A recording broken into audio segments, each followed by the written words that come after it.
And hello, all of my fellow nerds out there. This is Uncle Nerd Richie, and welcome back once again to Our Life Now and Forever demo. So, I believe we're still in the prologue, as far as I'm aware. And I also want to say, first and foremost, Happy Pride Month! Welcome to the month of June once again. And yeah, I know my avatar doesn't really look it. Normally, I would say this is enough because I actually have the pins on my character, but I kind of want to go all out again for this year. So just give me 1 second. And there we go. Ta-da! What do you guys think? I actually made this. I know I just took my avatar and edited it a little bit, but I just wanted to be in the spirit for Pride Month. So just to remind you all that I am proud to be Idem Romantic Ace Spike. So yeah. Anywho, welcome back to Our Life Now and Forever. Let us continue. She was eager to get home, and she wanted to make sure she arrived first.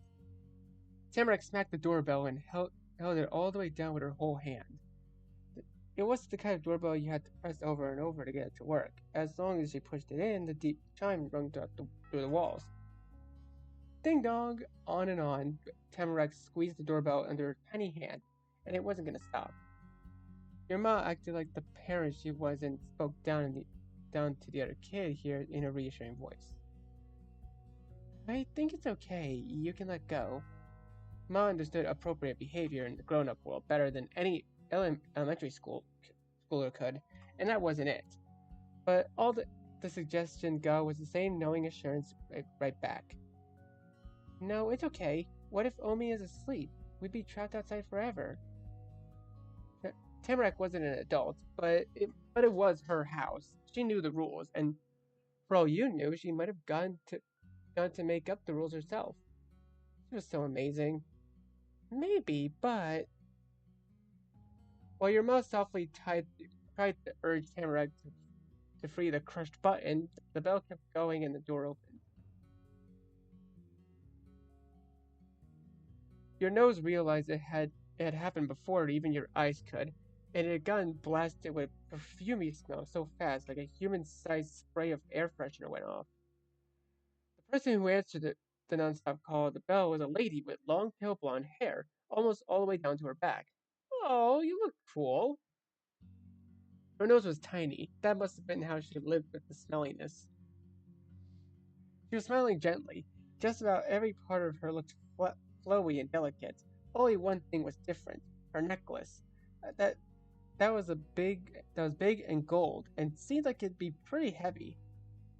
Maybe she needed an anchor to stop herself from blowing away in the wind. I'm here, I'm here. Welcome back, young lady. My, and you've brought guests. Hello. Tamarack finally slipped her hand off the button. She needed it to wave. Hi, Omi. Hello, good to meet you. I'm Opal O'Mat. This is my child, Richard. The two of us recently moved in. We arrived only yesterday. Ah! Her, vo- her voice, which was another fragile thing about her, strained in a high-pitched exclamation. I thought that was you. I heard you were coming, after all. That That's why I swept up the porch and left the welcome mat. Oh, that was you? I appreciate the gesture. Yes, yes, it was my little way of greeting the newcomers to our quiet street. You you had known that Matt was out of place in the front of the Warren house. Another mystery was solved. This time the culprit was Tamarack's family member rather than Tamarack herself. Mrs. Bauman chattered on like leaving people unexpected stuff was nothing abnormal. My name is Dorothea. Dorothea. Tamarack is my only granddaughter. Her father is my only son. And I do have a husband, Ernst. He's still alive, but I thought I'd introduce him to you myself. Lord knows he won't do it on his own. He pressed the top of her hand on her forehead, craning her forehead, craning back. The dangles of her necklace clinked against each other. Mrs. Bauman acted very tired. And it probably was an act. You think you had to think so, since she sounded amused. It was like having a hard time. How was how she was have was how she had a good time. If if you see a crotchety old man wandering about, that's him. Don't you worry, he's not mean, even if he looks it. Just remember that Mr. Baldwin is more afraid of you than you are of him. It is good to meet the both of you, Opal returned. The last part of her introduction wasn't for you and Ma. It was just towards you. You can call me Granny.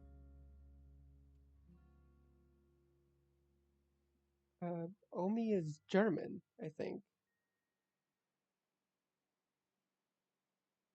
Uh,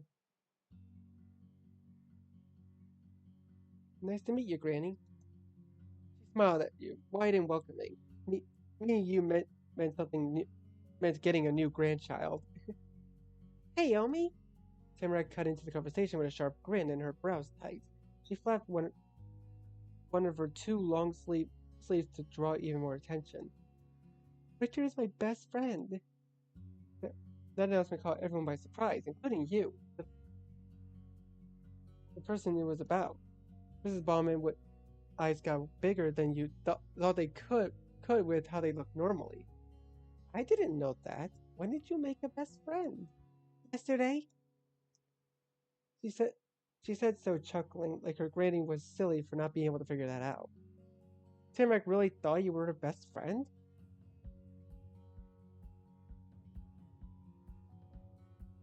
Tamarack was your friend, but you weren't sure she was the best one. That was your that was what you thought about her too. Hmm.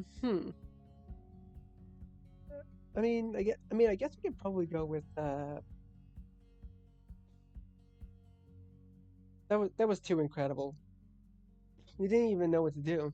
Though you did notice the way your mom was watching the matching happy expressions on Tamarack and your faces.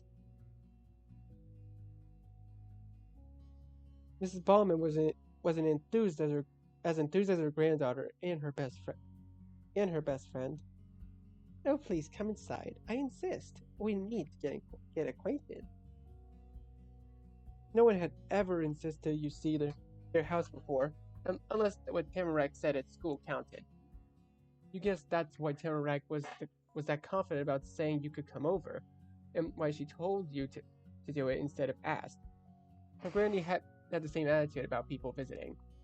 That would be lovely. Mrs. Ballman went deeper into the home, footsteps already echoing in the closed-off space. Tamarack bounded after her. Let's go, Richie. You and Mom were following behind Tamarack again, though this time it was her grandma who got to lead everyone.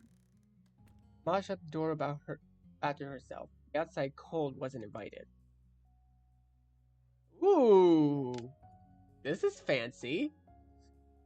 It didn't really smell like old people inside the house. The air was stiff like it had gone old too. The staircase went up and a narrow hallway went deeper inside. Huge flowers patterned the paper plastered over the walls, when you could see the walls anyway. The hall was crowded with shelves and tables, and those were cluttered with more things. It was sort of like walking through a museum, with all the fancy pieces to see, but it also reminded you of a storage closet that was stuffed with things you have nowhere else to put. So maybe a closet in a museum? Though you didn't know any museum or closet that had colorful candy sitting in a worn silver dish the way the way this house did. There were there were two kinds: bright see-through hard candies in see-through plastic wrappers, and pale taffies you couldn't see through that were twisted up in waxy paper. Ma passed by you, not even looking at the candy bowl. The side of the table it sat on was much closer to your height than hers. It was right in front of your face. Uh, I wouldn't sneakily do that. The candy was tasty, but you didn't feel like having it then. Yeah, maybe some other time. Tamarack's brandy showed the way down the hall and through a big opening on the wall. Past that was the living room. Or not. When Granny crossed the rug that was also flowered and sat down on a smooth green chair, she didn't call it that. This is the drawing room. I come here and I sit on my throne and entertain our guests. You can take a seat, but do be careful. These are antiques. Tamarack just hovered over the table. Hearing adults talk was one thing, but sitting down and doing nothing while listening to it was asking for too much.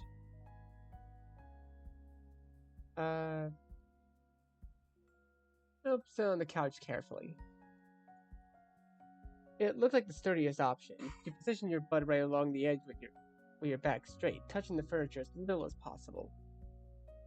Ma settled into the couch cushion next to you and leaned it against the armrest to get even cozier. You and Granny were the only ones taking the antique seriously. Miss Baum, Mrs. Bauman didn't say anything over that, though she did go on to say many other things. The two ladies talked about each other and their kid and grandkid. Tamarack's grandma was retired, you found out. Her husband was supposed to be, too. She said with a strong opinion on what matters. Mrs. Bauman explained to your ma how he was constantly taking on temporary consulting jobs. And if not that, then he was being taken out for dinner or lunch or something else so people could pick his brain for advice, casually, even if he couldn't be an actual employee. You had no idea why anyone would say something like picking brains. It sounded gross. It was because of that you started paying attention to the words shared between the grown-ups more closely. Mrs. Bauman and Ma were still talking. It's as if these people think half the town will fall apart without him. Oh, he was in construction work, remodeling, refurbishing, repairs. I see. It's a very apt comparison then. They both laughed, though Ma's polite chuckle didn't compare to Granny's hearty cackle. Now, it's true that there's always something or another going wrong somewhere. Golden Grove isn't as young as it used to be.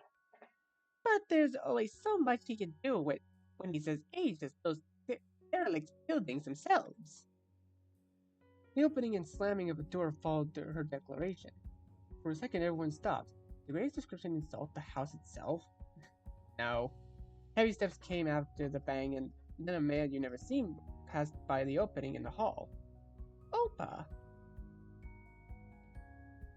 One hand gripping the armrest and other swinging out towards your mom, Mrs. Bowman lifted herself off the swirly patterned cushion.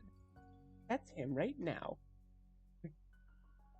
Granny abruptly called out as if she caught sight of a rare animal in the wild and needed the rest of the team to get over there while they had the chance.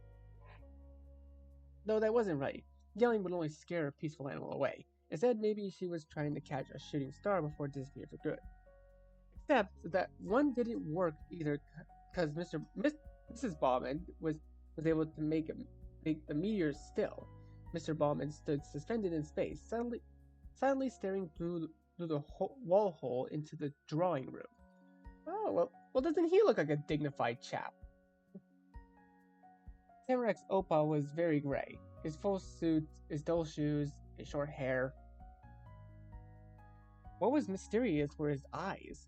They might have been gray too, or maybe you were tricked by all the other grayness. They were actually blue.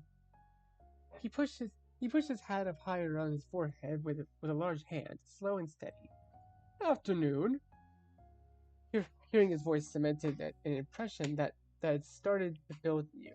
It was a low grumbling noise.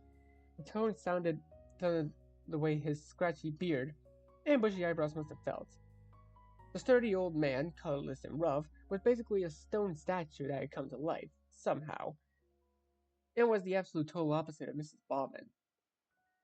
Hi, Opa. This is Richard and his ma. They're the people in the other house. The neighbors.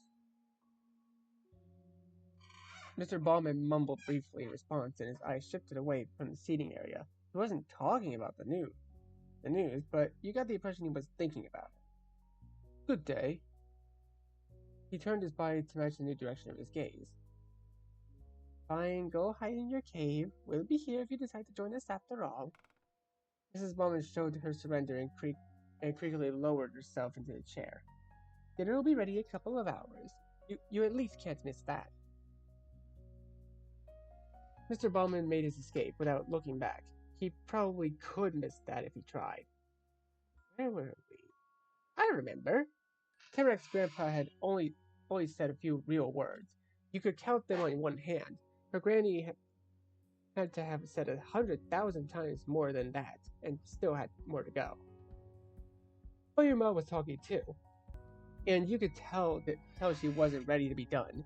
She had her listening face on, and now her "how soon can I get it to stop" expression, or not her expression.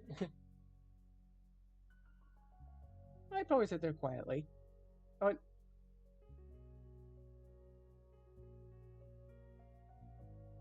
I wouldn't really be rude or interruptive. Suddenly, for the first time in ages, Ma looked at you instead of one of the three bombers. She hadn't forgotten you were there too. Oh, Richard, are you fine staying longer? There's a couple of things I'd like to discuss with Mrs. Bauman while I can. As little of an impact as you had on the adults, Tamarack still did enough to distract them all. Since her grandpa left, she'd been staring at the window and doing that thing where she bumped her bag around. She used her hip instead of her butt this time. But the way Granny stately placed her hands in her lap, she really did look like a queen on her throne. You had to wonder, what was she, a kind queen or an evil queen? Why don't we let the two young friends play in the backyard while us old folks stay here to talk? You wouldn't go far, would you, Tamarack and Richard? And we come get you when it's time to leave. Would that be acceptable, Opal?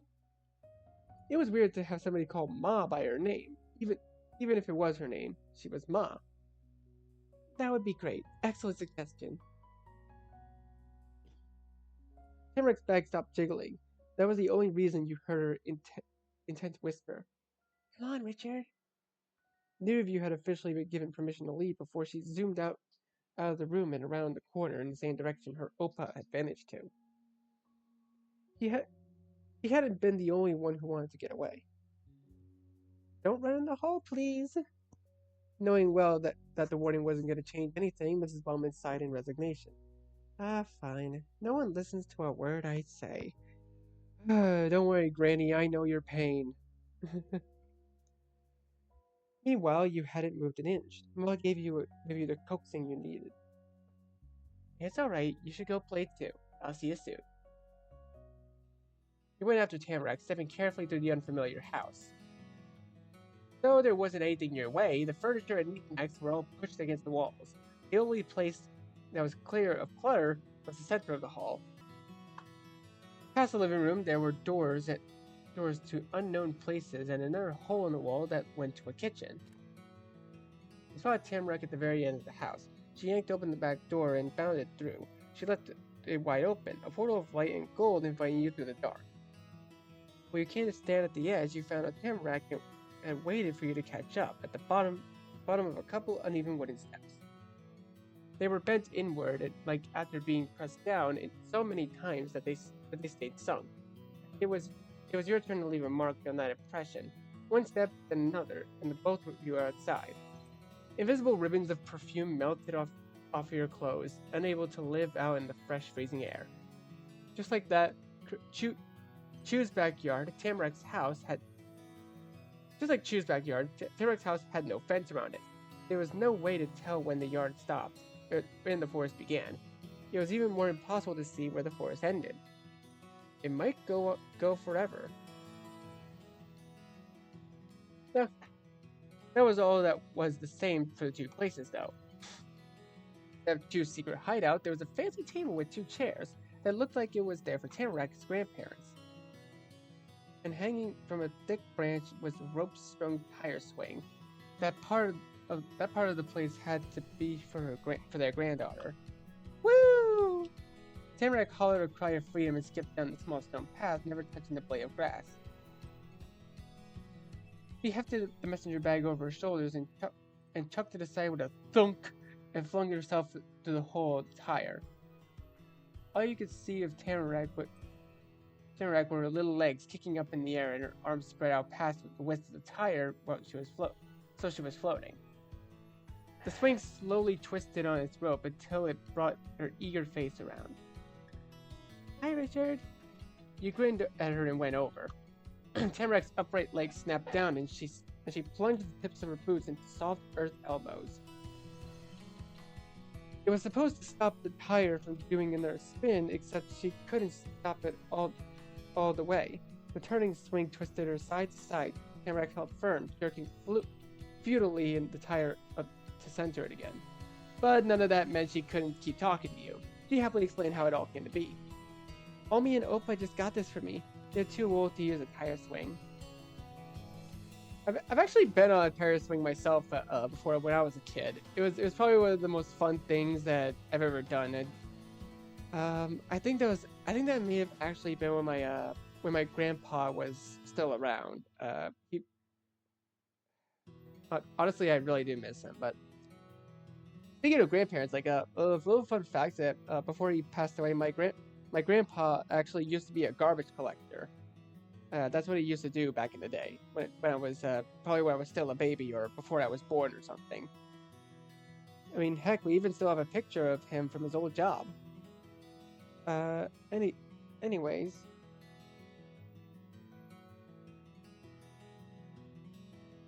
I knew it. That was obvious. I love it. That's so nice. Thanks.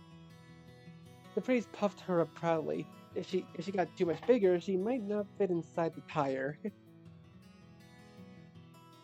But when she wiggled her body and dug her shoes even harder, trying to get out, let's play something.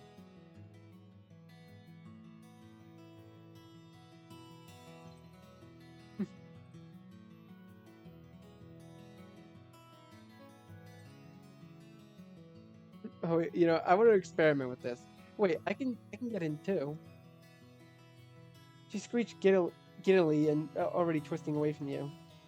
You're gonna smoosh me. You came in from the same direction she went through. The tire had turned so much it was easy to do. You collapsed into the loop, kind of crushing Tamarack, but not all the way. It was so crowded, not only because there were two kids, but you hadn't remembered to take your bag off first. Oh well. The two of you giggled and let the tire spin you slowly, dragging your tangle of legs behind you. No matter which way it faced, you still saw each other. The excitement of the swing eventually settled. You breathed in deeply through your nose. The air stung just a little, but mostly it was nice. Tamarack wasn't talking or laughing or squealing like she normally was, and the two of you were alone together. That also didn't happen a lot. If you wanted, you could ask her something you've been wondering about. Oh.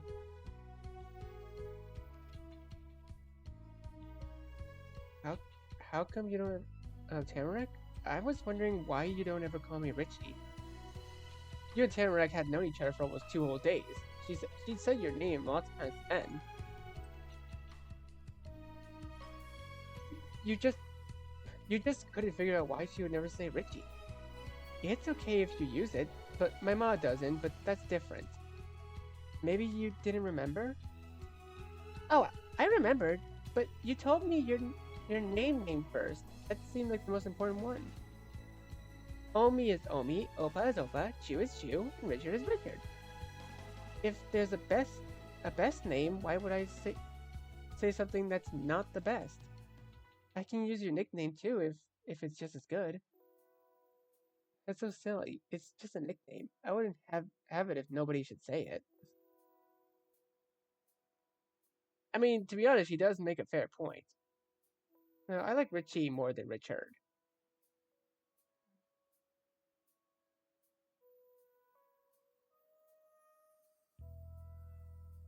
Thanks for being okay with my nickname. Both are good to me. You're welcome, Richie. Aww. She said your nickname brightly with a special attention to extra prove she was good with what you wanted. You felt all warm and fuzzy having her call you Richie and do it like that. Then Tamarack wriggled around again and it bumped you and made the tire sway even more, but she wanted out. You both pushed against the rubbery walls, encasing you and each other until together you slipped out backwards and landed on the grass in a big lump.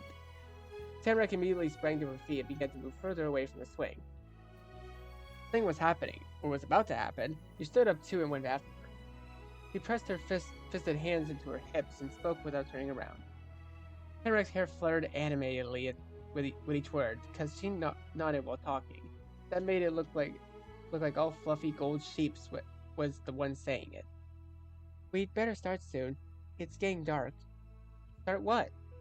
Finding some good stuff. There's a lot of it out there, you know?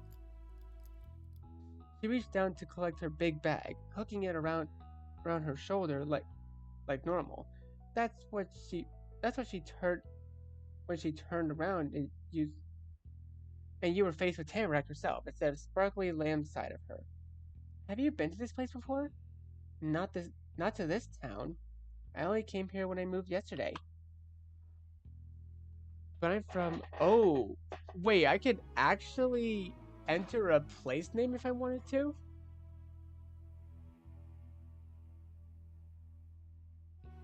Uh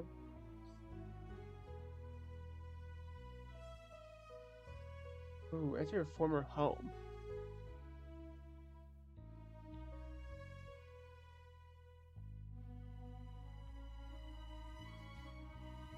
I don't really know what state Golden Grove takes place in. That's the that's I actually don't really remember what state it takes place in, to be honest. Unless it was just made up for this place.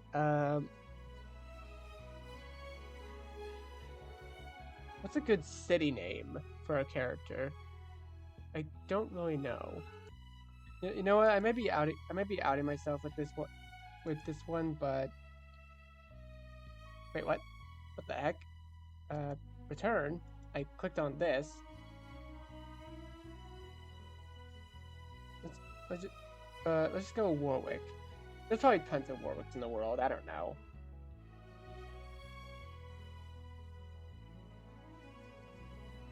Live in Warwick, so it's not nearby. I just assume Golden Grove is somewhere in like I don't know, Iowa maybe, or oh wait, actually it could be in California. I don't know. Who knows? Really? Wow, I bet you know a lot about outside and everything. All the forests in the world are different, and some places don't even have forests. This one is great because there's mushrooms and rose hips, and acorns and great rocks and more. I can show you good spots to find things once you're newer to the forest. Since you're newer to the forest than me. Uh, wow, thanks. You gave it such thumbs up.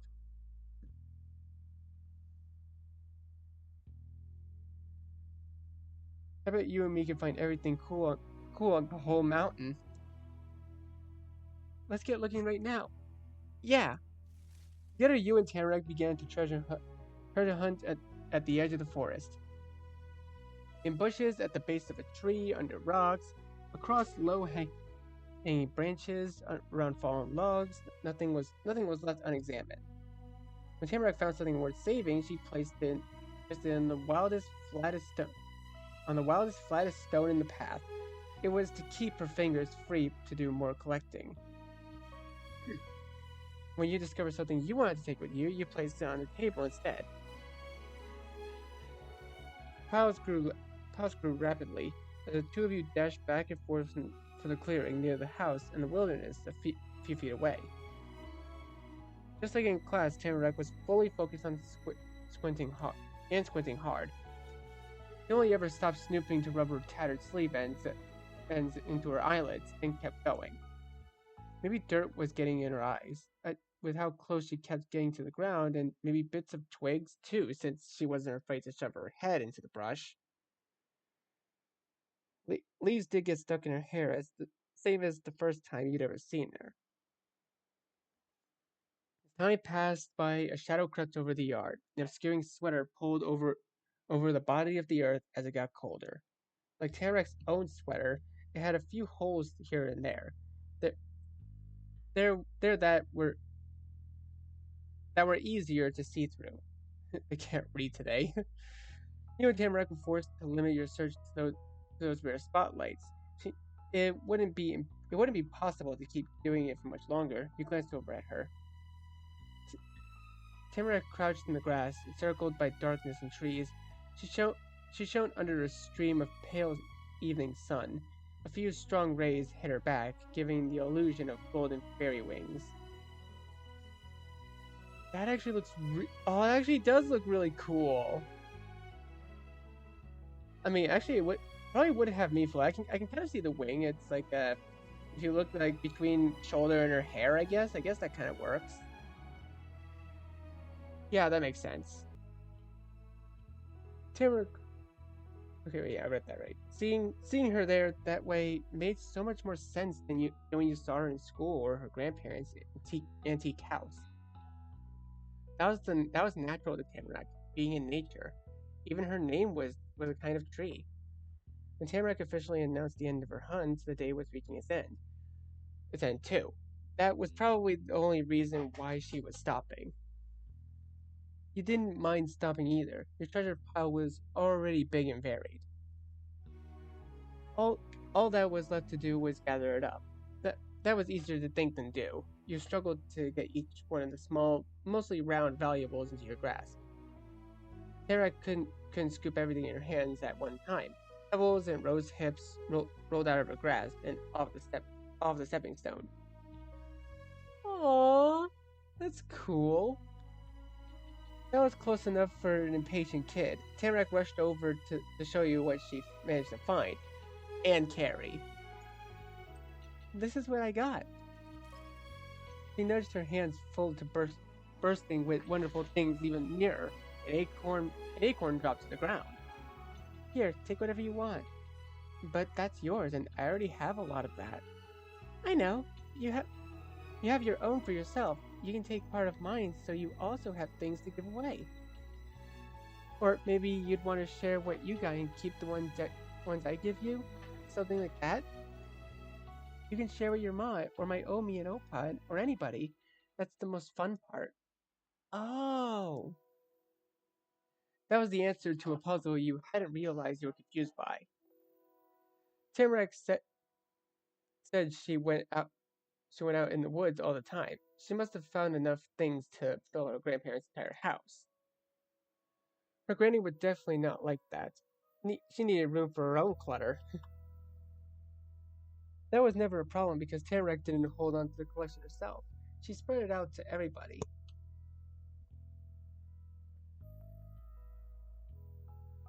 I think so too. It's nice to give people presents. I'll take some of yours and you can have some of mine. The exchange couldn't be done smoothly, but neither of you had free hands to pass or pick up presents. Tamarack settled for dumping part of a pile over the stuff already in your hand. Then you shook some of your finds in your left hand into her palms. When the trade finished, you had almost exactly the same amount of goods, but it didn't feel the same. You knew that in one hand you held the treasures you found in your own effort, and the other were gifts from your friend. Both were important for different reasons. Still grasping the loose collection of the forest finds, Tamarack marched off to the side out of her backyard and into yours. You went after her curiously. You watched her go, worried. I'm going to Chu's house. He's gonna be surprised.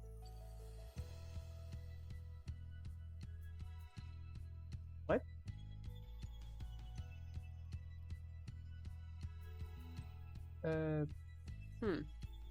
Oh, I know exactly what you're gonna do.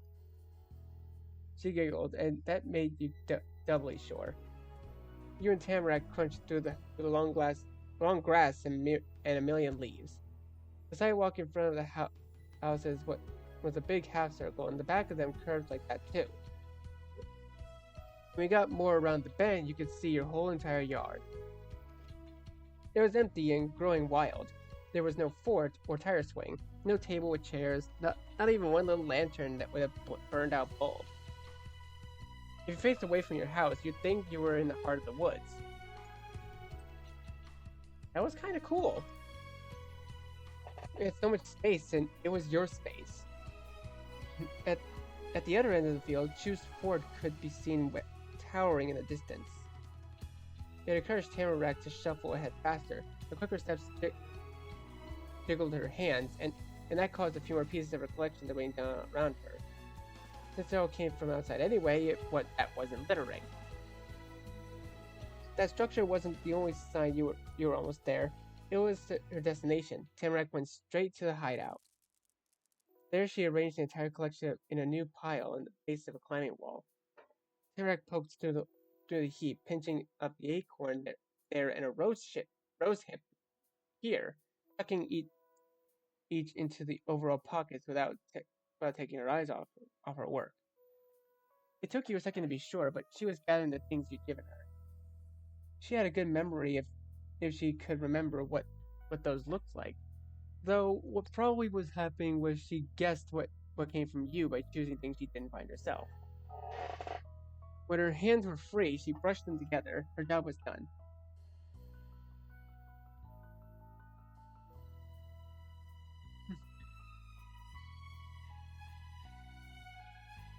I'll leave Chew to part of the treasures I found.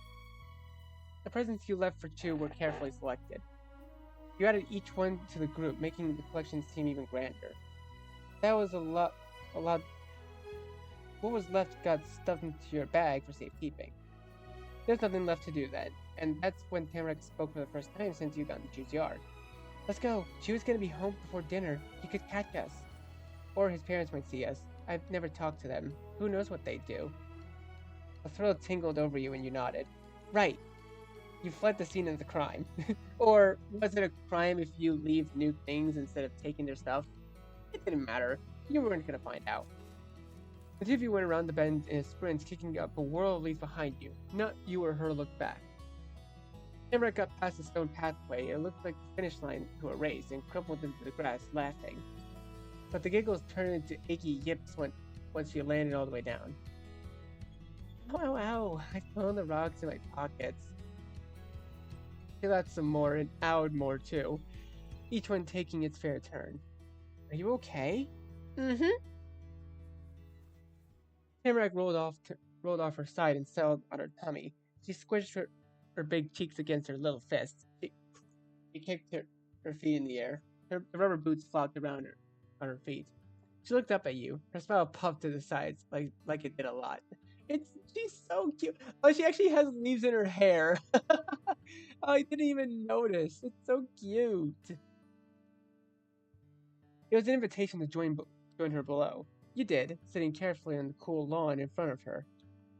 Chew cleaned up trash, and now he's gonna get a surprise from the forest thanks to us. Even though the two of you were on the ground, your moods were as high as the sky. It was so cool and weird that they were playing in a friend's backyard. When did that happen? How did that happen? You moved into this town, Tamarack sprung out at you, and you'd be pretty much been together since. Even your brains had gone in sync because Tamarack started talking about the same thing. Richie, out of all our friends I have here, you're the best one. It still surprised you that she said that. You'd heard it before, a long time ago, when you first came to her house. If she was gonna say it again, you figured it would have happened way before. But she wanted to do it then. She kept going. We came to this exact neighborhood almost at the same time, and are the same age. You have fun outside, and I do too. I've never even ever met a kid who was just like me. That's important. That's serious. Tamarack started shouting, then sucked in a loudness with a breath. And what came out next was low. You had to really listen to know. You and me are gonna be friends forever. Those words are something more than regular promise. More than a pinky promise, too. It was a swear. Not the bad kind of swear, though.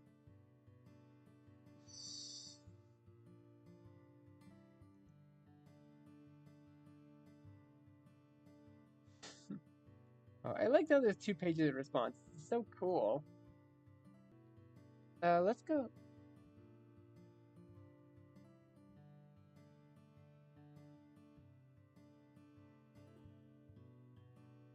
Yeah, and Chew too.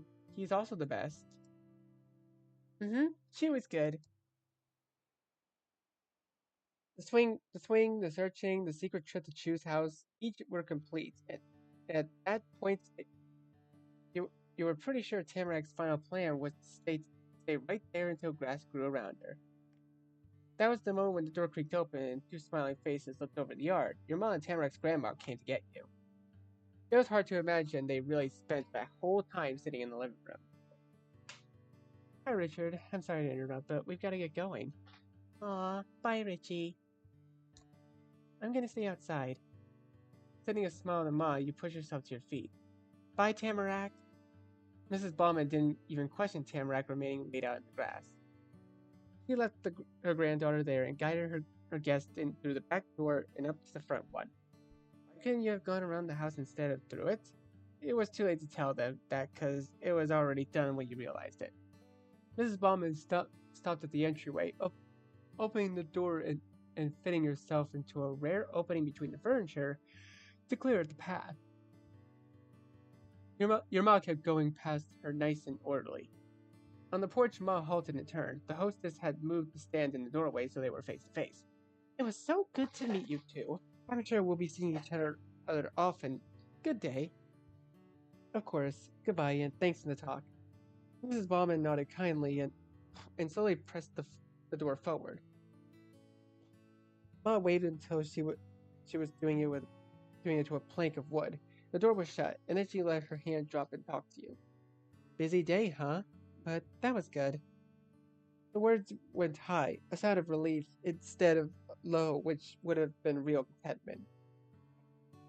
Instead of just something good happening, it was more like when you avoid something bad happening. That was still good, but in a different way than if nothing had been at stake. Time to go. Except before you left the Bowman porch, something made you stop in your tracks. There was a stranger strolling in the cul-de-sac, rolling a bike along with them. It was almost as long as the person was tall. The sight had totally different impact on your ma. It pulled her forward. Oh, it's Mr. Lin. Mr. Lin? Like Mr. Chu Lin? Ciulin? That was Chu's dad. Pro- Probably. It could be an uncle or a way older sibling. Oh, he wore pale green sporty jacket with and also nice black dress pants. His his hair was super neat and styled in a fun way that most grown-ups didn't have. That kind of that kind of introduced him to you without needing to say a word. Mr. Lin, whoever he was a real professional, but not all strict about it. Though wait, why did your mom already know that? How do you know him? What? We talked about him many times. And Chu, that's his father. Okay, Chu's dad it was. That didn't answer your real question. You racked your brain for the past conversation. Your mom was talking about. Nothing came up. Yeah, I know Chu, but I've never heard anything about his dad. Confusion screwed up her face. That she was convinced that you knew as much as you were sure that you didn't. Wait, that's right. Suddenly she laughed and pressed a hand to her cheek. I never called him by his name to you. It's the real estate person who helped us find our house. Oh. Memories of Ma pacing around your old apartment, getting excited whenever the real estate person would call with news played behind your eyes. It was Chu's dad on the other line the whole time. I've seen his picture. He has a website. We've chatted over the phone. Yesterday was the first time we even met. We met in person. That's who I was waiting for to get our keys from. We'd arrived extra early, and he couldn't break away from some other appointments until that evening. You glanced away from your own parent to choose. It was easy to see how the two were related, but they both looked really pleased with themselves and the whole world, even when nothing was happening. Chu and Mr. Lin both liked bikes too. When when you turned your back to Ma, she had a huge encouraging smile. Or when you turned back to Ma, she had a huge and encouraging smile on her face. Let's see him over there. It'd be hard to move the bike for him to come to us. Ma's attention was split between gesturing for Mr. Lin to stop and getting you to go with her. One of her hands went up, the other went down. Hello. Chu's dad reminded you in the reined in the moving bike and stood in place next to you. Next, he waved. Hello, Miss O'Mac. What a coincidence running into you out here. Good seeing you again. It's nice to see you too. This is my child, Richard. So he's the one. Hi, Richard. Your real estate agent folded his arms and tilted his head down. The hair in front of his face fell away, letting you see him clearly.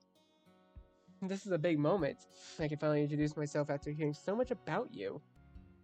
From your ma, of course, but Chu had his own contributions. It feels like meeting a celebrity in person. Oh yeah, told you himself he talked to his parents about what happened yesterday. Mr. Lin knew things about you from two different people.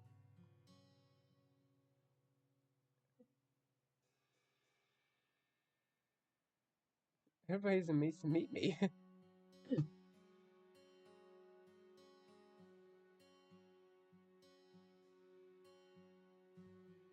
And stop making fun of me. You waved hello. Whatever they said, it isn't true. What did Chu tell you about me? You asked eagerly. He chuckled warmly. Chu likes to talk, you might have noticed. Unless you asked him to keep something a secret, or he could guess on his own that he shouldn't be sharing it. There's likely nothing he hasn't said about his brand new neighbor. Thanks for finding his missing note, by the way. You're welcome. Then Mr. Lin adjusted his glasses at the topic of conversation. Welcome officially to the neighborhood. I wanted to come by and see how you were settling in, but I wasn't sure when would be a good time. I hope to catch both of you. There's an unfamiliar car on the road. I'm guessing that's yours. But the house is dark. Neither of you looked me around. Yes, that's ours. Sorry you missed us. We were meeting the neighbors to the right. Tamarack kindly invited Richard and me to her home. Dorothea, Dorothea and I had a talk, and we very briefly saw Ernst passing. Don't apologize. That's perfect. If you get the chance to visit the Bauman house, I'd say take it. And now you come to meet the other neighbors. Well, one other. You're already well acquainted with Chu, and we've said our hellos here. Do you have time to swing by? Personally, I'd love to introduce myself to Mr. Lin. She was really only answering for herself. Yama asked you for your thoughts before deciding on another meet and greet. Can we go choose mom? We choose mom, Richard? Okay. Thank you. We can stop by now. That's great. Give me just 1 minute. Mr. Lin patted the handle of the bike, bringing attention to it. That was something he needed to deal with. He coaxed a set of wheels to move forward with an expert hand. He guided across the road, up the curb, over the grass, and into Chu's, also his, entryway. Ma gradually made the same trip. She kept a lot of distance between her and the real estate man, not wanting to risk even a slim chance of getting in the way. You went along with Ma's pace, so you stayed together. Mr. Lin wrapped his knuckles on the white door and of the red house. He busied himself during the wait by tapping the bike handle instead of humming a soft tune. Someone, though it was probably Chu's mom, opened it halfway to attend to a guest. The door was thrown open all the way the second person realized who it was there. Hello, honey. Hong, did you lose your key? With an unapologetic laugh, Mr. Lin stretched past the bike's front wheel to greet his wife by kissing her cheek. No, I wanted you to come over. I figured this would be the quickest way. Our new neighbors are here. Hmm? Mrs. Lin peered further on, and there were the neighbors, you and Ma. Still staring ahead, Mrs. Lin stepped forward just in time to bump into her husband. He'd made a move to get into front stereo of the porch. Mrs. Lynde gasped, and the bike shuddered a metallic cry. Mrs. Lynde hastily grabbed the seat cushion to steady it. She leaned to the right of her for her next attempt to pass. So did Mr. Lynde. Ah, Mr. Lynde settled on pressing his back to the little wall by the door while holding up the bike against himself. Mr. Lynde Mrs. Lynde finally managed to shuffle by and reach the sidewalk, but not before muttering bashfully, "Sorry, sweetheart. It's no trouble. Go on." Mrs. Lynde let out a breath to recompose her normal self after the unintentional dance with her husband and her husband's bike. Her clothes were light blue. Her hair was blue too. Way darker though. Whenever she lifted her legs to walk, the creases in her dress moved like flower petals in the breeze. There was something so peaceful about it. Even her voice drifted along gently. "I'm Mrs. Yelin. If you're the new neighbors, then you must be Miss Opal and Richard O'Mac. Is that true?" "Yes, precisely." Ma reached forward, offering a shake. Mrs. Lynde grasped your ma's hand with one of her own, and covered the top of it with her other hand. The two didn't exactly shake. Really, they each other for a second. Squeezed each other's hands for a second. They were hugging, but with hands. After Mrs. Lynde carefully unwrapped her fingers from Ma, her gaze drifted downwards. Mrs. Lynde curled into a blueberry ball, bringing her chin to her knees. The edge of her spotless dress brushed the grass, but it brought her to eye level with you. "Hi." She held up her hand for you to take, too. You never would have guessed that was going to happen. Most adults didn't act like you were a grown-up, or that kids could be treated the same way as a grown-up was.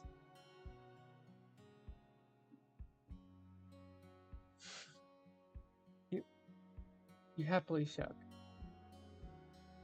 She didn't hold you in place and moved up and down with your motion. "It's nice to meet you, Richard." Then she pushed off the ground and stand up perfectly straight in one fluid motion. You'd seen how much Chu and his dad were alike because of the matching confidence. It was the same thing with his mom, except you needed a little imagination to make the connection. If Mrs. Lynde was put on super ultra fast forward, it looked like how Chu treated people. But now that you've seen everybody who lived in the street, plus some extras, all the other kids were about your age, or 2 or 3 years older. For the adults, it was a lot trickier to put their ages except for Tamarack's grandparents. They were obviously the most old. But when it came to non-grandparent grown-ups, two of them could be 1 year apart or have a 10-year difference with almost no way to tell. 10 years was the length of your entire life. It was impossible to imagine having that much time to just being an adult. Your best conclusion was that Mrs. Murray would probably be the youngest grown person, and your ma and Chu's parents were somewhere in the middle. You wondered how your ma felt finding out that there were two people around her age, maybe in the neighborhood. Was that a big deal to adults too? She was gonna make friends with them, like you did with Chu and Tamarack? Could someone her age be friends with people who had been around as long as Granny and Mr. Bauman? Or did that not work? Grandparents were double adults, super adults. Ma kind of acted like they were regular grown-ups, as respectful to them as kids had to treat her. But one way or another, Ma was gonna have to make a life in Golden Grove along with these people too. I'm sorry to be the last one in my family who came to meet you in person. Don't worry about it. Hong had a huge advantage, all things considered. Your ma corked her lips good-humoredly. Although Chu also beat you to it, that was a closer race. Oh, a joke, a teasing one even. Mom made an attempt at being less professionally polite. You watched at this adult interaction, wondering how it turned out. Seemed to go pretty well. Mrs. Lynn laughed. He was very excited. There's never, there's never been another child next door until now, when two have come at the exact same time. Well, I hope Richard and I live up to the expectations. I'd like to make a good impression on the magna- magnanimous Chu Lin. The other Mr. Lin came over and joined the conversation, showing off his now free hands with a shrug. He had gotten the bulky bike into the porch jail behind the mailbox, so he could stop pulling around for a second. Chu has been out with friends since school ended, so we've yet to hear about what happened when he popped by your house in the morning. But I'm certain the new neighbor Miss Opal Mac will get a glowing report over dinner. Thank you. I'm usually the one giving performance reviews. Who knew it was so nerve-wracking to be on the receiving end? Oh yes, terrifying. That was the type of humor your mom liked, dealing with people was her whole job. She could play pretend that it was something challenging. You didn't know Chu's mom well enough to be sure that if it was a joke, if it was also a joke, or if she meant it seriously. But you guessed anyway. She sounded actually scared of the idea. Plus, Mr. Lin went for an earnest answer instead of messing around. He had to know best. You ladies have nothing to fear. No one is going to give you a failing mark, trust me. And I can already report that to my son, and report that my son is entirely fond of your child. Now that is wonderful news because my Richard is just as attached to your boy. That was right. Chu and you were already great friends. Final neighbor you met spoke sweetly on behalf of the entire family. We'll have to get them plenty of time to nurture their friendship. Mrs. Lynn slipped her arm around Mr. Linton's, and they were unified physically and legally, and in this opinion. I'm glad we're all on the same side here. Chu's parents were as cool as he was. Now I need to apologize myself for cutting this introduction short. We have to get home. There's more unpacking to do before the day's over. I absolutely do want to speak more another time though. Oh, that's fine. Yes, we understand completely. I imagine it's a big job. Getting to getting a new house in order always is, even when it hasn't been left to collect dust. A bit. Luckily, it looks as if most of the furniture already there will be worth keeping after a good scrubbing and polishing. Is that so? I thought that'd be the case. It was quite a perk of the property. Seems they had good advice picking a location. That was said with a sly smile and side eye to her husband. Mrs. Lynn had a streak of charm too. This is honestly really cute. Thanks, honey. Mr. Lynn had put a hand on the back of his head, and one in the corner of his glasses before leaning back to laugh. He wanted to make sure nothing fell off, yes. But if you do need help with any heavy lifting, you're welcome to let me know. I'll call Yi. She was a gymnast in college and could do more pull-ups than me. Suddenly, Mrs. Lynn's dark eyes went saucer wide. She couldn't get them back to normal size, so Mr. Lynn slammed them shut instead. There wasn't a way to get the rosiness off her cheeks. That was the biggest reaction you'd see from Chu's mom so far. She was the one who started the praising. Hong, please. We should both help if it's needed. Your mom got a chuckle out of the exchange too. There you have it then. The Lins are at your service. Thank you for the offer. Thank you for coming, Opal and Richard. You're both welcome over any time. Bye. Good evening. Bye, Mr. and Mrs. Lin. With a come-along gesture angled your way, Ma turned to leave. The two of you followed the sidewalk around the center street. From there, you stared up at the grand old building you were allowed to live in. It was yours and Ma's. After walking, oh, whoops, I pressed it by accident. After walking down the road into town, attending the school, and visiting the neighbors, this place was where you would be returning at the end of a long day. Thought struck your heart as much as your brain. You were going to be seeing that view for a long time. No matter how unfamiliar each sight, sound, and person in Golden Grove was, one day it was going to be normal. That was exciting to picture. You could be like Chu, someone who knew the ins and outs of everything, someone who actually had memories and bonds in this place they lived in. As if the world or your Ma was trying to prove this world was a regular thing for you, Ma didn't pause breathlessly at the welcome mat like she had the day before. She just took the same black spiral keychain loop she always used and picked one of the keys off it to unlock the door. Ma put that house key on a coil? Guess so. Then when she went in, not doubting that you would do the same, you did. She hit the lights. For all your musings about normalness and regularity, when you glanced around the living room, it was a bit too familiar. You've been at school for hours and seen and done so much, while your mom was supposed to be here unpacking. So why do you look exactly the same? Almost exactly. The stuff you slept in had been put away. Still, there was the same mountain of boxes piled unevenly in a corner, the same sheets draped over the furniture.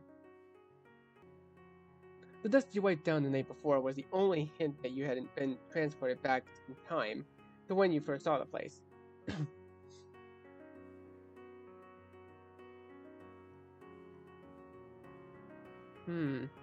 Wow, you're really slow at this. Okay, Ma, what are you doing what were you doing this whole time? That was weird. Oh well. I've been busy, if you couldn't tell, and I bet you couldn't. A sing-songy cadence carried her leading words. It wasn't the living room I spent the afternoon making livable, and since it wasn't that, can you guess what it is?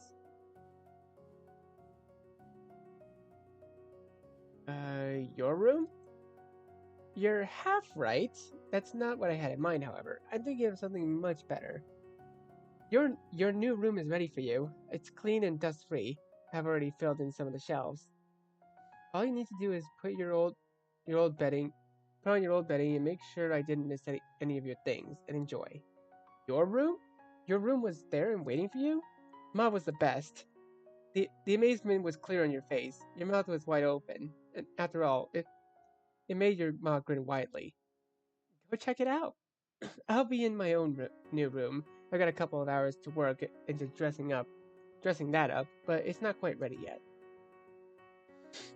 Ma's pair of cranberry eyes wandered around, taking in the current state of the first floor. Ideally, neither of us will have to sleep in the living room tonight. Okay, Ma. You and Ma kept walking together up the stairs. In the hall, your paths parted ways. Your room was the one closest to the stairs, and the master bedroom was farthest away. The room in between those remained a mystery. You never lived in a house with extra space before. The apartments from before barely fit the two of you. Anything was possible now. Grasping the cool metal handle, you pressed down, the knob twisted until it was pointing straight to the floor end. It was kind of stuck. You had to give the door a real push to get it free from the frame. Once it had gone past the initial jam, it moved with ease. So you watched the tall door swing open and then stepped inside. Ooh, I want to see my room. Oh. Hello, you're about to enter the room decorating screen. At the start of every step, except step 4, you'll be able to add personal touches to your bedroom. The older you get, the more control you have over your space. As a kid in step 1, you can choose between different beddings and some smaller possessions like toys and decorations. The furniture overall overall arrangement, wallpaper, and so on can be altered in this step. To choose between options, you can select one of the 4 areas, then choose the elements you want to have for that area. After that, go back to you can choose different areas to customize or end the decorating session. We hope you enjoy. Oh, this is so cool! We can decorate our own little things. Okay, let's see. Desk area. Books? Oh! It just comes with a poof! Bracelets? Yes. Glowing stars? Yo! Music sheets? I like music, but nah. Okay. Bed. Bed 2. Ooh! 3, 4, 5. Canopy? Yo! That's cool. Helmet. Oh, again, helmet on my bed. I kind of like this one the most. Yeah, this one looks really good. Canopy? Yes, please. I love this. Trunk area. Stuffed giraffe? No, stuffed rabbit? What, no stuffed dinosaur? Stuffed sheep? Clothes? I ain't gonna be a messy guy. Kickball. Yeah, we can go to the kickball, why not? Dresser and shelves. Crayons. Stuffed bird. Stuffed elephant. I'll go with the stuffed bird and crayons. Okay, now this looks like a good bedroom. I'm not gonna lie. Oh, look, my stars actually glow. That's cool. Alright, done. All done. Oh, your room was something any kid could be proud of. You were so happy it almost made you sad.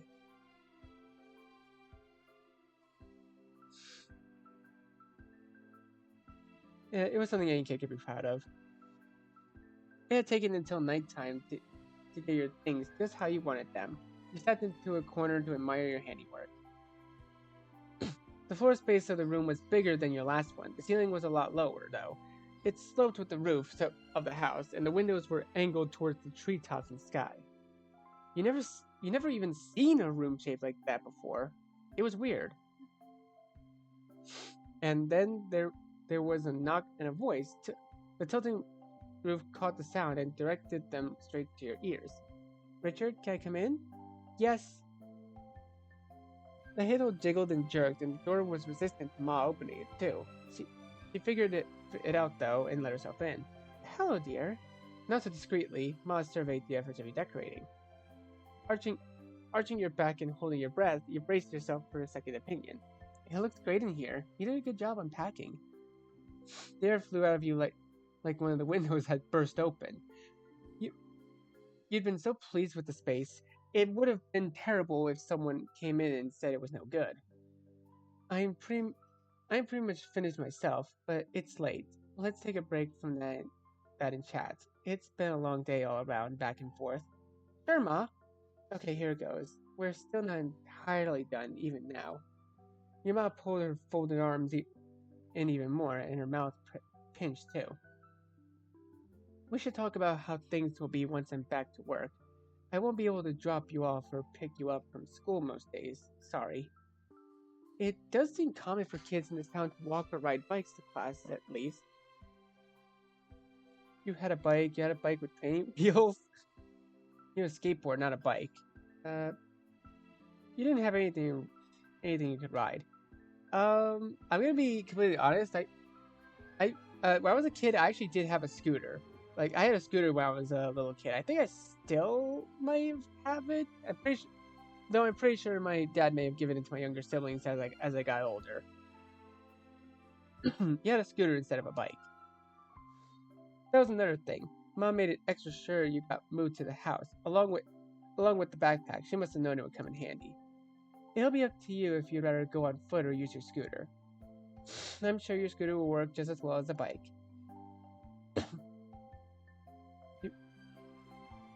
You get to see the way there, and you shouldn't ever be the only one on the path. You weren't scared to do stuff without her, but you liked spending time with Ma, and it would have been fun to go together at least sometimes. Well, she had to do her job. You just had to have different kinds of fun. Accepting the inevitable, you nodded. All right, that's one matter attended to.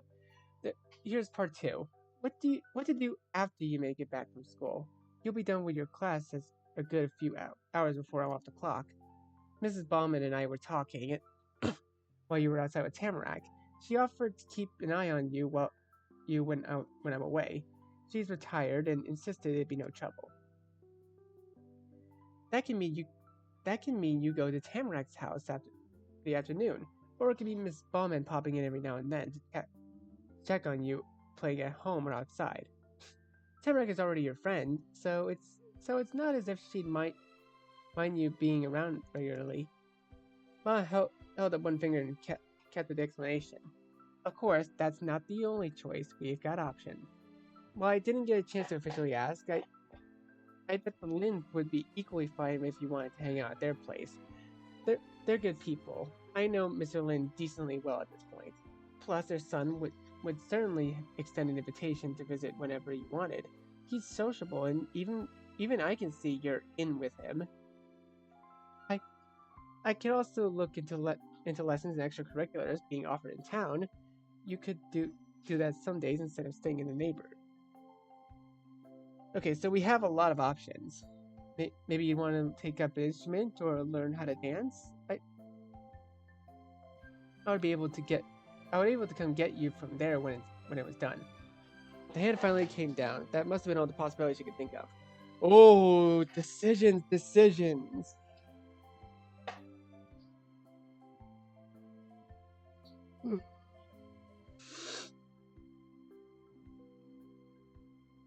It all sounds fun to me.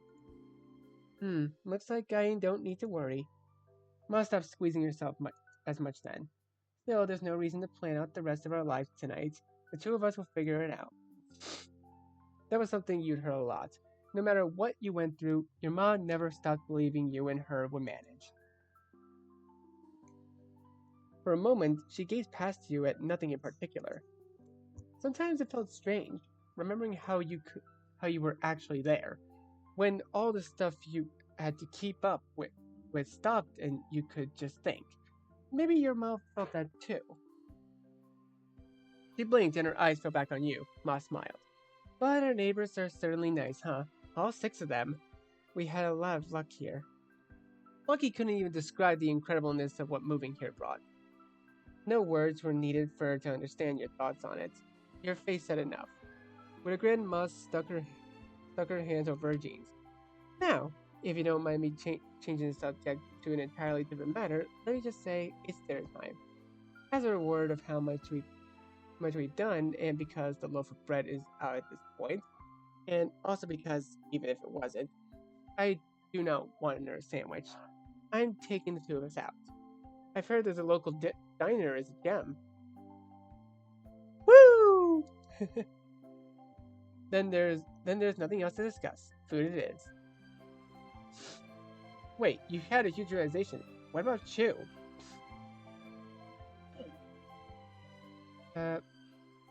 What about Tamarack and Chew? You wanted your friends to go with you. And you wouldn't be stuck alone with Ma.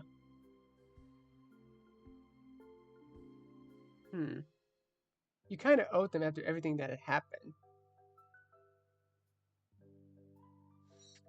In the one day you know them, Tamarack and Chew had done multiple things. Tamarack sent you a paper airplane, Chew wrote you a new note, Chew also walked you to the school, and Tamarack went with you after class and had you visit her house. And the other stuff too.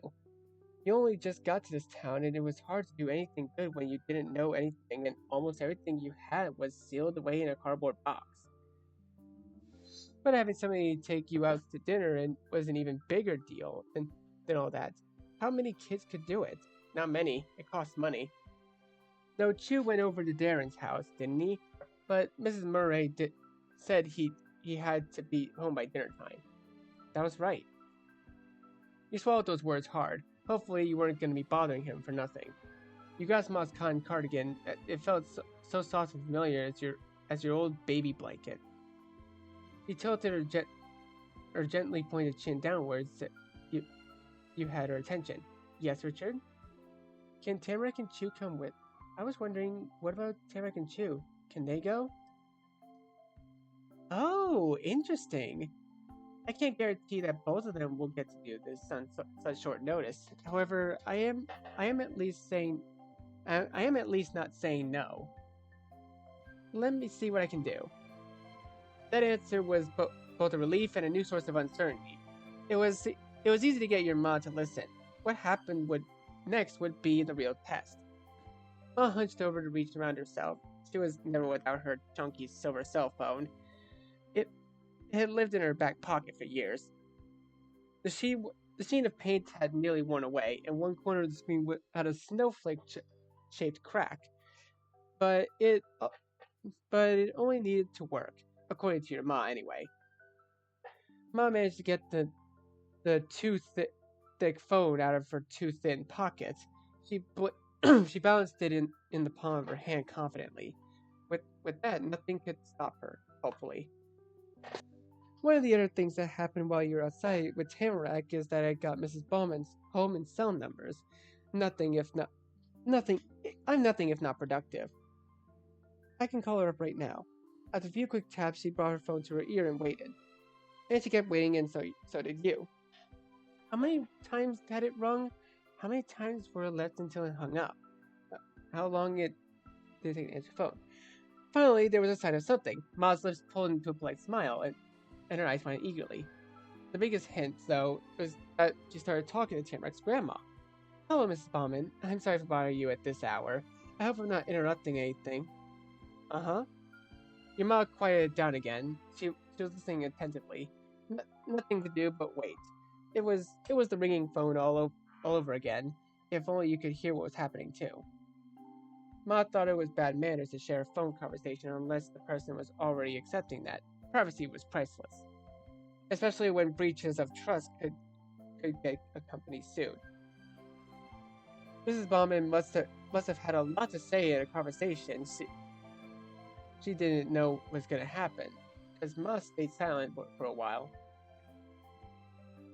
A couple times her mouth began to open like she was about to say something, but then it would snap back up, and listen to more. On her third attempt at speaking, you must succeed in getting the words out. Well, since you've settled down for the night, I wanted to ask if Tamarack might be able to come over for dinner. Richard and I are going to try out the local diner. Ah! Ma's face twisted into a wince, even when you caught how loudly Granny exclaimed. You'd wanted to know what was being said, but not like that. The shout wasn't enough to scare off your ma. She regained her poise and pressed on. Yes, that's the one. You're familiar with it, then. Uh-huh. Mm-hmm. There was nodding and mm-hmming for another minute, or something like that until. Thank you, Richard and I are grateful for that. On saying your name, Ma made eye contact. A wordless understanding passed between the two of you. Mission accomplished. Well, we'll come by and get her in just a few minutes. Thank you again. Goodbye. Ma jabbed her hand to the phone with gusto. Tamarack can join us. Mrs. Bauman is a fan of the diner herself. He thought it'd be a lovely way for you young ones to celebrate your first day of school. Oh, thanks, Ma. That's one down. She winked. Luckily, I've had Mr. Lynn's number for quite a while now. He shouldn't be surprised by a call from me. I'll check if he's free to talk. Ma clicked the phone to find the next contact, then went straight to the side of her head again. Talking to you and her, Ma got a response in a matter of seconds. Ah, hello, Mr. Lynn. Good evening to you. I'm sorry if this is a bad time. Mm-hmm. No, everything's completely fine. Then the rapid conversation came to a pause on Ma's end, her lips pressed together in silence. It didn't last long, but she was smiling again in less time than it took for you to tie your shoes, if you were good at doing that. That's wonderful, but the reason I called was because you're curious if Chu might be able to join us for dinner tonight. I'm taking Richard and Tamarack out to the local diner. It'd be my treat. Another tiny pause happened, and her grin grew more over space of it. She even laughed at something. Yes, yes, I can imagine. The pair of the pair of parents and chuckled a couple of times more. At least you assumed Mr. Lin was in a good mood. It'd be weird if Ma was amused by him being mad, and then the call wrapped up. Thank you. All right, goodbye. With with a sense of finality, your Ma stuck her phone into its home in her jeans. 2 for 2. Mr. and Mrs. Lin are apparently entirely used to these kinds of requests. He, he had joked that whenever he gets a call on his own phone, there's at least 50% chance it's actually for Chew. Was that why he finished the conversation so fast? Maybe it had to do with his job. Either way, Chew's dad got stuff done. I'm sorry for Mr. Lin having to lobby that many queries, but it works out for us. That means Chew can come along. A dinner with your ma and you. It happened basically every single day of your life. A dinner at a diner you'd never been to before didn't happen much. But a dinner with Tamarack and Chew had never happened before. Thank you for asking, Ma. Of course. See, this is like one of the lessons you should learn in life, people. You never know if you're gonna get something unless you ask. You never know unless you ask for it. Ma smiled as much as you did. We shouldn't keep them waiting. Put on your jacket, I'll get my scarf. It'll be chilly out there, and I'm starving. Same for you. Your stomach was a huge empty pit. If you didn't eat soon, it might suck you in. You did everything you could think of doing before leaving as fast as you could do it. Then you were braving the unknown in search for sustenance. You and your friends. Oh, you were outside at night. That was not the same as walking around during the daytime. The orange-hued tree lamps glowed like torches, and formerly orange trees turned an unnatural purple. It, the tarmac expanse of the cul-de-sac could easily be perfect still, endlessly deep lake. If you tripped and you could fall in and disappear forever. That kind of sounded like the start of a story. Ideas of what might happen on such a perilous adventure were already filling your head. But Ma wouldn't let you play in the dark. You shook off the daydream or night dream, or what? Or would a night dream be a normal dream? Either way, you focused on not being left behind. You and your mom passed through the gate around your yard, then approached the rectangular gray house for a second time that day. Even in the limited light, the pop of sparkling colors stood out. Tamarack was already there. She elected to wait outside with her scarf and bag in tow. You made eye contact across the grassy patch between your homes and hers. Richie! Flinging her hands in the air, she zoomed out from the porch to meet you. Tamarack went so fast her floppy boots threatened to slide off her feet.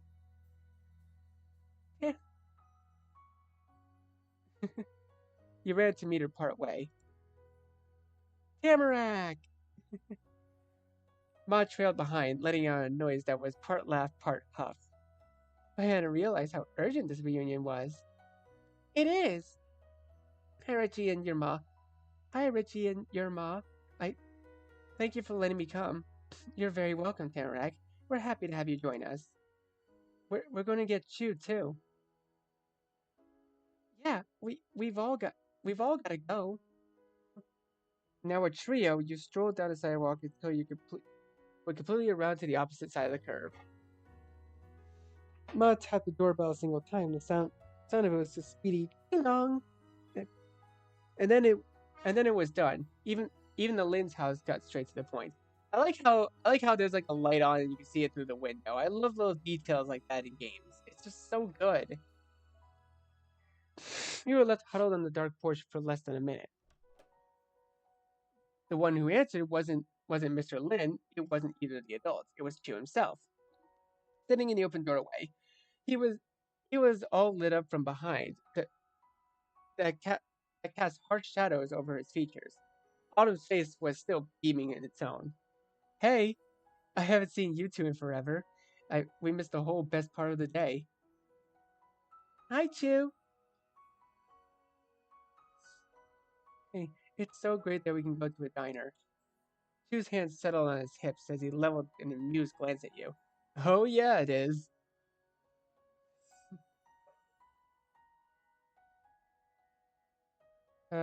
You lifted your hand for a high five. Oh, Chu swung his left hand to give your palm a good smack.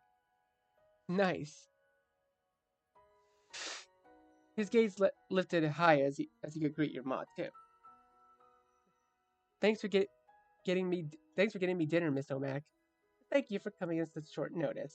That's nothing. I got lots of time. I can come over whenever. Good to know. And so everybody invited to dinner was there. Together you went to the center of the street again and Ma unlocked her car. Tamarack asked for the middle again, and she got it. She scratched his head over that one. It was kind of mysterious without her explanation. Tamarack only wanted the window seat in school. He was cool with not being stuck in the middle himself, though. Rapidly, the car rolled into motion. Tree after tree, post after street post after tree flew past. You couldn't see anything else. Unfortunately, Ma also wasn't sure what she was looking at. She had trouble figuring out exactly where the local diner was. The radio had to stay off. This required the utmost focus. That didn't mean it was a silent drive. It was loud, actually.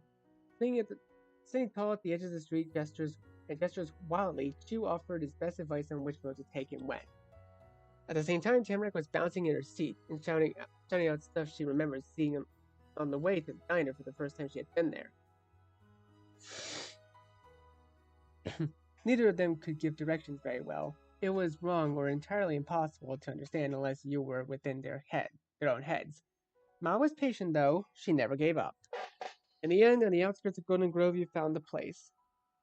Cheers, footstomps, handclaps filled the car when Chu and Tamarack spotted the massive lit-up sign saying, "The Diner Table."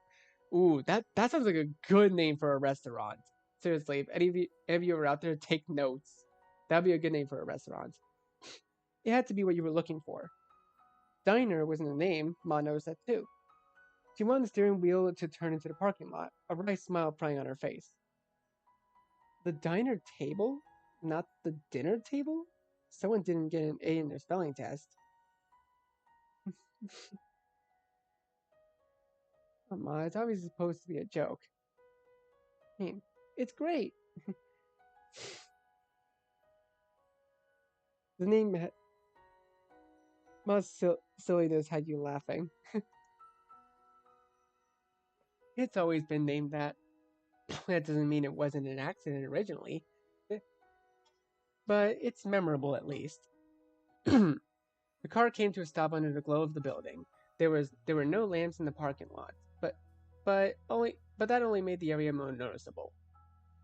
Light poured from the front windows, larger than you were. It was a beacon of hospitality, deep in the forest and high on the mountain. After a quick head count, all four of you went out. Ma led the way to the entrance. She held the door open and you swept out under the hand as if to say, "After you." Ooh! This is a fancy little restaurant. Actually, this kind of reminds me of a Denny's restaurant in a sense. Like, I've actually been to Denny's before. No, it was either Denny's or IHOP, actually. Yeah, no, it was IHOP. This actually reminds me of IHOP, not gonna lie. Autumn nights in Golden Grove had such a bite. You felt comfortable, shiver going from the outside of the diner to the inside. It was warm and toasty there. Even smelled warm. Okay, and I think this is actually a good place for us to leave it off on. So, thank you guys so much for watching this video. Be sure to leave a like on what you think. Share this video with your friends and be sure to subscribe and click the bell so you don't miss a single notification. I'll see all of you in the next video. Bye. You say you wanna try, but you never do. Sugar, there's a reason.